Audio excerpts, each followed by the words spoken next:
को सब्सक्राइब करें और बेल आइकन जरूर दबाएं। सलूम्बर तहसील क्षेत्र के गांव दाल के राजकीय उच्च माध्यमिक विद्यालय कक्षा का शिलान्यास शुक्रवार को विधानसभा के नेता प्रतिपक्ष गुलाबचंद कटारिया ने किया। सांस्कृतिक प्रस्तुतियों के साथ प्रारंभ हुए कार्यक्रम में मुख्य अतिथि गुलाबचंद कटारिया थे, तो अध्यक्षता क्षेत्रीय विधायक अमृतलाल मीणा ने की। विशिष्ट अतिथि उदयपुर जिला प्रमुख ममता कुंवर, सलूम्बर उप प्रधान देवेंद्र सिंह गजबावत, जिला परिषद सदस्य दौलत सिंह कलासुआ व धर्मेंद्र मेहता, पंचायत समिति सदस्य दीपिका जैन, सरपंच मंजू मीणा, उप सरपंच हिम्मत सिंह, प्रकाश जैनडाल, सलूम्बर नगर अध्यक्ष नंदलाल सुथार रहे। स्वागत उद्बोधन देते हुए पूर्व प्रधान धुलचंद विरमोत ने अतिथियों का स्वागत करते हुए कक्षा के बजट के लिए विधायक का आभार जताया व ग्रामीणों की ओर से मांग रखते हुए कहा कि वर्तमान में जयसमंद को जाखम से भरने का सपना अधूरा है और वर्तमान में जयसमंद से उदयपुर पानी ले जाने के लिए बड़े पाइपलाइन डाली जा रही है, जिससे किसानों को सिंचाई के लिए उपयुक्त पानी नहीं मिल पाएगा। इस विषय को विधानसभा में उठाने की बात कही। क्षेत्रीय विधायक अमृतलाल मीणा ने डाल गांव के रोबेश्वर महादेव मंदिर परिसर में सामुदायिक भवन की घोषणा की। वहीं ग्रामीणों की मांग पर नामचोत से नई बस्ती तक डामर रोड, नामचोत स्कूल से वेशमा बाईपास रोड व गांव में पानी की टंकी बनाने सहित अन्य विकास कार्यों का आश्वासन दिया। जिला प्रमुख ममता कुंवर ने अपने उद्बोधन में जन कल्याणकारी योजना बताते हुए स्कूल परिसर में टीन शेड डोम बनाने की घोषणा की।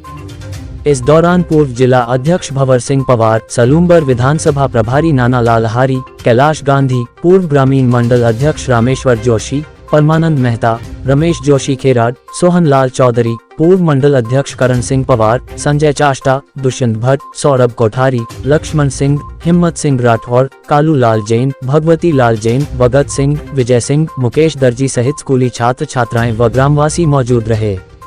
इस मौके पर मुख्य अतिथि गुलाबचंद कटारिया ने अपने उद्बोधन में क्या कहा, सुनिए। पार्टी का यह शुरू से सोच रहा है कि काम टुकड़े टुकड़े में नहीं करना, चाहे वोट दिया है नहीं दिया इसकी मर्जी, पर जो काम करना वो परफेक्ट सबके लिए करना। अटल जी ने प्रधानमंत्री सड़क योजना लाए तो ये नहीं देखा कि सलूम्बर के डाल में वोट मिले या नहीं मिले, अस्कालिया में मिले नहीं मिले।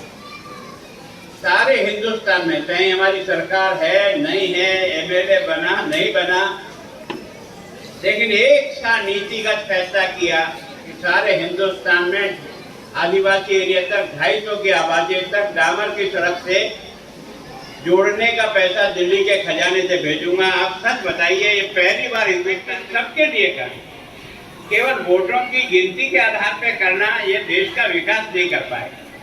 और इसलिए मैं जब शिक्षा मंत्री बना था 94 में, तो भैरव सिंह जी के पास गया था। मैंने कहा अपने यहाँ बालिका शिक्षा का परसेंटेज बहुत नीचा है ना। उस समय केवल 20% बालिकाएं राजस्थान में साक्षर थी। तो हमने कहा जब हम अगर प्रदेश को आगे बढ़ाना चाहते हैं तो बिना इन आने वाली पीढ़ी को तैयार किए तो देश आगे बढ़ेगा नहीं। और इसलिए हमने एक ही साथ बिना आपकी दरखास्त लिए, बिना आपका कागज मांगे कि राजस्थान की हर पंचायत में कम से कम एक 8वीं का स्कूल होगा। और आपके यहाँ कागज पहुंचाता नहीं पहुंचाता। हम वोटों के आधार पर नहीं तोला तोली करते। 250 की आबादी का अगर कोई सी भी बस्ती है तो एक प्राइमरी स्कूल होगा। उसके बाद वसुंधरा जी आई, तब हमने निर्णय किया कि हर पंचायत में जो 8वीं का हमने बनाया था वो वापस हमने 2003 के 8 के बीच में, 3 और 8 के बीच में कहा सबको 10वीं बना दो, एक साथ 10वीं बना दिया।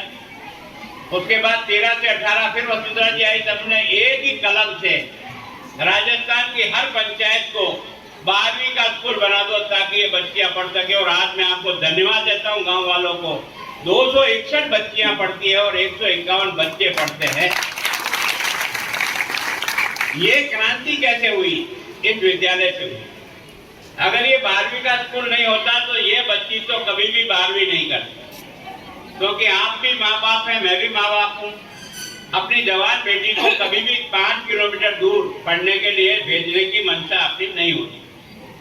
कोई सुरक्षा की गारंटी नहीं है। इसके कारण से बच्ची को भोला करके कह देते, बेटी कहीं करना पढ़ने तो पराया करके दौलत है, यही कहकर रखते थे, लेकिन वो हमने नहीं किया। और इस सलूम्बर में अगर पहला कॉलेज इस आदिवासी क्षेत्र में अगर कहीं खोला तो बदामीलाल जी सेठ के आग्रह के कारण से भैरव सिंह जी ने सबसे पहला कॉलेज और आज की तारीख में आपके कॉलेज में 3500 बच्चे बच्ची पढ़ते हैं। कितने? 3500, 3500। आज हमने हर पंचायत को 12वीं का स्कूल खोला है, तो इसका मतलब सब बच्चे बच्चियां पढ़ाई की ओर आने लगे। हमने कोशिश की थी कि स्कूल में बच्चे ड्रेस के आराम से गरीब अमीर नहीं पहचाना जाए। नहीं तो क्या है कि सेठ जी का बच्चा आएगा नए कपड़े पहन के आएगा, गरीब का बच्चा आएगा और ठेगरे का नौकर पहन के आएगा। तो उस बच्चे के मन में आते ही भिड़ेगा कि मैं कुछ गरीब हूँ, ये बड़ा वाल से। और इसलिए मैंने कहा कि नहीं, मैं सारे राजस्थान के 80 लाख बच्चों को एक ही ड्रेस में सरकार में स्कूल में भेजूंगा। और मैंने एक ही ड्रेस बनाई ताकि सारे राजस्थान के बच्चे एक ड्रेस में रहें। हमने पहली बार निर्णय किया था कि बच्चों की किताबें सरकार छाप करके दे। ये बाजार में लेने जाते, हिंदी मिलती, अंग्रेजी नहीं मिलती, अंग्रेजी मिलती, गणित नहीं मिलती, चक्कर ही काटते रहते हैं। और बच्चा जिद करता है तो पिताजी खेत से थक कर आते, एक थप्पड़ देती है, पहले खेत को काम करो रे, सारी किताब लाओ। और उसके कारण हमने क्या है, सरकार जब इतना खर्चा करती है तो ये खर्चा कर सकते हैं। और हमने आज पहली से लेकर 12वीं तक की सब बच्चों को मुफ्त किताबें बनाने की योजना हम लोगों ने शुरू की। ये जो हमारी काम करने के तरीका ना, अभी देश के प्रधानमंत्री ने कहा हर घर में नल। वो केवल आपके यहाँ निडाल में नहीं, सारे देश में हर घर को नल से पानी पिलाने की योजना देश के प्रधानमंत्री लेकर के आए, ताकि कम से कम हमारी माँ बहनों का अधिकांश समय केवल और केवल पानी भर में ही चला जाता है। आपने भी अपना बचपन देखा होगा, मैंने भी अपना बचपन देखा। मेरी माँ 40-50 सीढ़ियां उतर करके 2 मटके रख करके उस बावड़ी से पानी लेकर के घर आती थी। वो विचार करें कि क्या हो। लेकिन देश के प्रधानमंत्री ने कहा कि मैं कोई सा गांव नहीं छोड़ना, सबको। और इसलिए राजस्थान को 27,000 करोड़ रुपया दे रखा। कितना? केंद्र सरकार ने 27,000 करोड़ रुपया दिया। घर घर टूटी का अभी खर्च कर पाए 4 करोड़, 4,000 करोड़ केवल खर्च कर पाए। क्यों? क्योंकि कुछ पैसा सरकार को मिलाना पड़ता है, सारा पैसा वहां से नहीं आता। 60% पैसा वो देते हैं, 40% राज्य सरकार को मिलाना पड़ता है, तब जाकर के योजना जमीन पर जाती है। अब ये योजना जमीन पे इसलिए जा रही कि राजस्थान सरकार उतना पैसा जोड़ नहीं पा रही, और उसके कारण से हमको दिक्कत आ रही है। हर घर बिजली का लट्टू जलेगा। आपने कभी सोचा? राम धर्म से बताना है। ये देश का प्रधानमंत्री कहता नहीं, मैं टापरे में भी बिजली के लट्टू पहुंचा के छोड़ूंगा, और गांव गांव में बिजली के तार पहुंचाए नहीं पहुंचाए, इस आदमी ने पहुंचाए। इस आदमी का काम करने का तरीका सबको साथ लेके चलने का, अकेले का नहीं। और इसलिए हिंदुस्तान में सबसे बड़ी घोषणा दुनिया की अगर कोई हुई है तो हिंदुस्तान के 10 करोड़ किसानों को हर चौथे महीने 2,000 की किस्त उसके खाते में जा रही है। दोस्तों, जा रही है। कितना? 10 करोड़ लोगों को बटन दबाते ही पैसा खाते में। पहले बांटने आते थे तो वो टाका मारते थे, नहीं मारते थे, मारते। अब इन टाका मारों को निकाला, इस आदमी की अकल से निकला। हम भी राजनीति में इतने साल काम करते हैं, पर हमारा भी दिमाग काम नहीं किया। इस आदमी ने सोचा कि ये जो कट मार हैं, ये हर छोटे छोटे में भी कट मारते हैं, इस गरीब को पैसा नहीं जाता, ये पूरा जाना चाहिए। और इसलिए खाते खोलो, खाते खोलो, खाते खोलो, खाते खोलो। आज 44 करोड़ लोगों के खाते हैं, और सबका पैसा कहाँ जाता है? छात्रवृत्ति कहाँ जाएगी? खाते में। प्रधानमंत्री आवास पैसा कहाँ जाएगा? खाते में। फसल खराबा का पैसा कहाँ जाएगा? खाते में। किसान सम्मान निधि कहाँ जाएगी? खाते में। बिजली का पैसा माफ हुआ तो कहाँ जाएगा? खाते में। लगा बेटा, कट लगा। सारा देश उठे। अगर शौचालय बने तो सबके बने, एक का भी ऐसा नहीं किसका बने इसका नहीं बने। 12 करोड़ शौचालय बना करके 12,000 रुपया हर घर को दे करके बनाए। पहले पैसा और कोई देता था, आपके खाते में आता है। अभी आपने जो बात कही, हमारे जूल जी ने भाषण दिया कि हमें पानी चाहिए। ये योजना आज से मैं 5-6 साल से पीछे पड़ा हूँ, कि हमारे पास माही का पानी इतना है कि सारे गेट खोल करके जितना माही में रुका उतना पानी निकालना पड़ता है। अगर यही माही का पानी रुक जाए और रुक करके ये नांगरिया डैम जो जाखम के नीचे वाला जहाँ से सिंचाई होती है दरियावत की, उसको जोड़ ले तो सिंचाई का काम तो कर लेगा नांगलिया डैम और माई के पानी से ही हो जाएगा। और जाखम का लेवल हमारे जयसमंद से लेवल से ऊपर है, इसलिए टनल खोद करके ही जाखम का पानी जयसमंद में डाल दें तो जयसमंद हर समय भरा रहे। योजना चल रही है, हमने बना रहे, पीछे पड़ रहे हैं इसके, और इसको पूरा करने के लिए प्रयत्न 100% करेंगे। और दूसरा, जयसमंद के आजू बाजू के जो पीछे के गांव हैं, वहाँ पानी सामने भरा और पानी के लिए तरस रहे, पीने के पानी के लिए भी तरस रहे, और सामने भरा पानी। हमने कहा नहीं, इसमें सब गांव में पानी की योजना बनाओ, टंकियां बनाओ, जहाँ जहाँ से भी पानी पहुँचा सकते हो उनको पानी पहुँचाओ। अभी आपने देखा होगा, हमने पिछली बार आपकी जयसमंद की नहर को पक्का करने के लिए 50 करोड़ रुपया दिया। अधिकांश पैसा उसमें लगा, लेकिन जो फॉरेस्ट का एरिया वो काम रुक गया। वो फॉरेस्ट का एरिया भगवान की कृपा से बहुत समय से पीछे पड़ने के बाद अब वो क्लियर हो गया। फॉरेस्ट की बची हुई जो आपकी नहर है वो भी पक्की हो जाएगी, इससे पानी का वेस्टेज नहीं होगा, है ना। हम लोगों ने इस बात की कोशिश की है।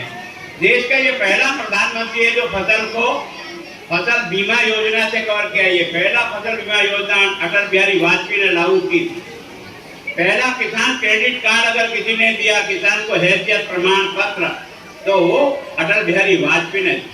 और ये जो फसली ऋण है जिसके बारे में मुझे भी ज्ञापन दिया कि 31 अगस्त का एक तरह से लास्ट तारीख थी आपको पैसा जमा कराना और लेने का, वो तारीख निकल गई क्योंकि व्यवस्थापक से हड़ताल चल रही थी। व्यवस्थापक की हड़ताल के कारण से पैसा लेने देने का काम हुआ नहीं। अब इसमें किसान का क्या दोष है? आपकी व्यवस्था का दोष है। और फिर आपने 27 को हड़ताल खत्म की और 31 को किसानी खत्म कर दी। अब हमको आप डायरेक्ट में हम डाल ही नहीं सके क्योंकि आपका पोर्टल ही नहीं चला। तो पोर्टल नहीं चला तो किसान का क्या, मैं आपकी बात को विधानसभा में पूरी ताकत से उठाकर आपको राहत दिलाने का हर प्रयास जो मेरे हो सकता है तो मैं करूंगा। अब आपकी बार आपने ऋण लिया नहीं, आपने किस्त जमा कराई नहीं। अगर फसल बीमा की किस्त जमा नहीं कराई तो आपको पैसा देगा कौन? अगर ये पैसा आपका जमा हो जाए, पुरानी तारीख में हो जाए या इसको लागू कर दे, तो ये जो फसल खराबा हुआ है ना, आपातकाल में तो हम कोड़ियां देते हैं, केवल आपको कोड़ियां, लेकिन जब फसल खराबे की फसल का जो पैसा मिलता है वो लाखों रुपया में मिलता है, जिसके कारण से किसान को मदद मिलेगी। इस काम के लिए हम आपको हर कीमत पर जो भी सहयोग हमसे हो सकता है वो हम बिल्कुल रूप से सहयोग करेंगे। मैंने ये पहला प्रधानमंत्री जिसने मिनिमम सपोर्ट प्राइस भी बढ़ाया, इसमें 200 रुपया, 300 रुपया, 400 रुपया, 500 रुपया, ताकि जब तक किसान के जेब में पैसा नहीं आएगा दोस्तों, देश कभी धनवान नहीं हो सकता। अगर सलूम्बर के मार्केट में दुकानें चलती है ना, तो किसान के जेब में पैसा होता है तो सलूम्बर की दुकानें चलेगी। अगर किसान के जेब में ही पैसा नहीं होगा तो दुकानदार की नींद गाड़ो और कोई काम नहीं करेगा। देश को ताकत कहाँ से मिलती है? ताकत मिलती है किसान से। बाकी सब लोग हार गए कोरोना में, लेकिन हिंदुस्तान के किसान ने अपनी हिम्मत नहीं हारी। हिंदुस्तान में किसान ने कोरोना में भी अपनी फसल का उतना ही उत्पादन किया, जिसके कारण से हिंदुस्तान के प्रत्येक आदमी को मुफ्त राशन 80 करोड़ लोगों को 22 महीने तक देश के प्रधानमंत्री ने मुफ्त 5 किलो राशन देकर के लोगों को जीवित रखने का प्रयास किया। ये बदौलत कौन थी? किसान के बदौलत। अगर आप पैदा ही नहीं करते तो हम क्या कर सकते थे? खजाना ही खाली और हमारा अगर गोदाम ही खाली तो बांटते किस?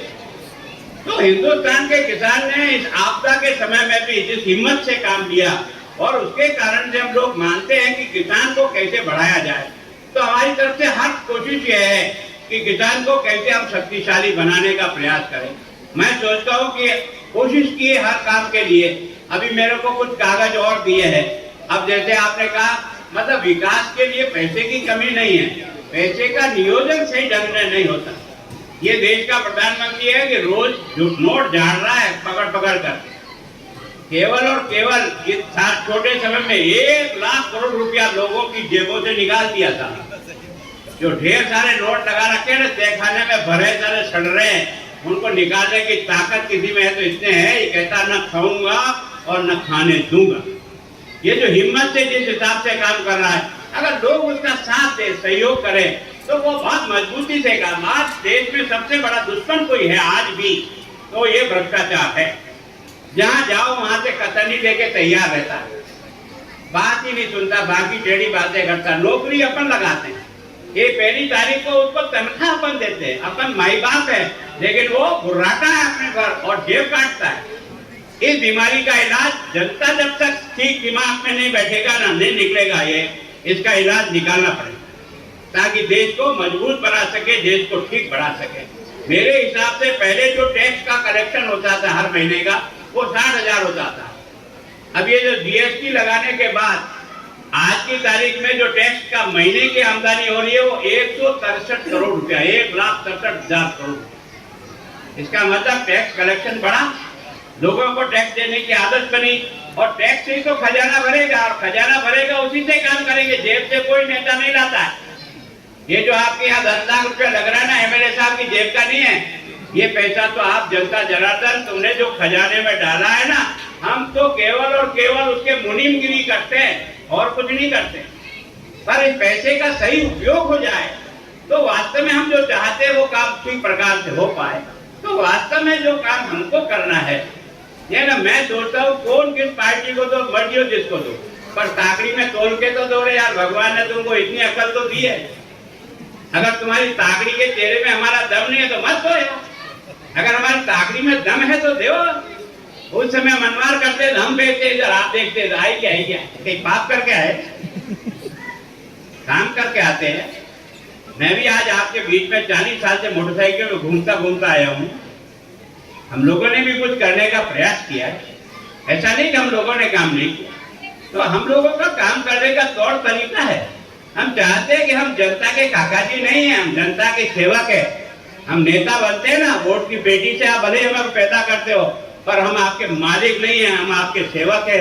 अगर ये समझ करके लोकतंत्र काम करेगा ना तो देश बहुत तरक्की से आगे बढ़ जाएगा। चाहे वो सरपंच हो, चाहे वो प्रधान हो, चाहे वो प्रमुख हो, चाहे एमएलए साहब हो, चाहे मुख्यमंत्री जी हो, प्रधानमंत्री जी हो, पैदा तो तेरी वोट की पेटी से होता है। फिर ये हत्यारा चोर निकल जाता है तो दोष तो तेरा है यार, पैदा करने वाले का, उसका क्या दोष? पहले होती थी क्या? ये तो गडकरी जी बैठे हैं ना दोस्त, जो कागज ले जाओ ना उसको ओके करते हैं, जो कागज ले जाओ, तुम्हारी कागज देना नहीं हिम्मत नहीं है तो वो क्या करे? वो ये कहता है तुम 1 लाख करोड़ का प्रस्ताव बना के लाओ राजस्थान के लोगों, मैं तुम्हें 1 लाख करोड़ रुपए की सड़कें देने को तैयार हूं। प्रस्ताव तो बनाओ, प्रस्ताव ही नहीं बनाओगे तो स्वीकृति किस पे निकालेंगे? स्वीकृति निकालने के लिए काम करना पड़ेगा। मैं सोचता हूँ जिस प्रकार से, और ये पहली सरकार मैंने भी इन 8 वर्षों में देखी है दोस्तों, मेरा भी 40 साल का अनुभव है। हमारी सरकारें नहीं, पर ये दाव से नहीं कह सकता बेईमानी नहीं होती, लेकिन ये पहला प्रधानमंत्री है जो 60 साल में एक झींगने का भी आरोप दिल्ली की सरकार पे नहीं लगा, एक झींगने का। इसको कहते हैं सरकार और ईमानदारी से काम चला, तब जाकर के देश खड़ा होता है, तब जाकर के, और चीन को भी भेटी मारता और पाकिस्तान को भी भेटी मारता। आज हमारा सैनिक हथियारों से लैस है, और वो हथियार भी हमने दूर से नहीं अपने देश में बना रहे हैं। अब आज आपने देखा ना तेजस जो हमारा है ना, दुनिया के लोग हमारा तेजस खरीदने के लिए लालायित है कि हमको भी दो। इसका मतलब हमारे पास टैलेंट है, हमारे पास बुद्धि है, पर हमारा दिमाग नहीं चलता था। इस पैसे के लेन देन में, सेटिंग में मर जाते थे। इससे लाओ तो ये इतना कमीशन मिलेगा, इससे लाओ तो इतना कमीशन मिलेगा, इस कमीशन में डूब गए, सारा का सारा खोखला हो गया। इसलिए इन सब बातों को ठीक करने के लिए मैं सोचता हूँ सब की, या अभी गुरुजी यहाँ होंगे स्कूल में, मैं कह रहा हूँ यार जो बीत गया तो भूल जाओ यार, इस कल की फौज को अच्छा तैयार कर दो। कल का हिंदुस्तान ये सामने बैठा है, अगर इनको ठीक कर दोगे ना तो हम जैसे कोई दुष्ट होंगे भी सही तो हम कल से पहुंच जाएंगे, चिंता करने की जरूरत नहीं। कल का तो हिंदुस्तान खड़ा हो जाएगा। कल इस हिंदुस्तान को खड़ा करने के लिए सोचो। और मार्शा जी, हिंदुस्तान तुम तब खड़ा कर पाओगे जब पहले तुम ठीक होगे। जब तक आप ठीक नहीं होगे बच्चे ठीक हो नहीं सकते। आधार कोई है तो ये अध्यापक है जो बच्चों को बनाता है, उसके व्यवहार से, उसके आचरण से, उसके काम के आधार पर बच्चा सीखता है, और बच्चा वही करता है जो उसे दिखाई देता है।